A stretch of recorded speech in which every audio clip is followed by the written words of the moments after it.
This is a common situation that happens. Who's at fault in an auto accident? Sometimes very difficult to determine.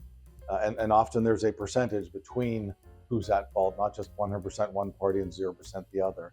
But if the accident is the other driver's fault, their insurance, of course, will cover your damages to your vehicle and your bodily injury under their minimum liability coverage that's required to have here in Oklahoma.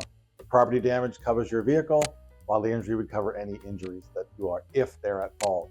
If that company refuses to take the responsibility or the liability on that claim, you can always claim under your auto policy. But keep in mind, if you're trying to repair your vehicle, you would need to have collision coverage in that situation on your vehicle.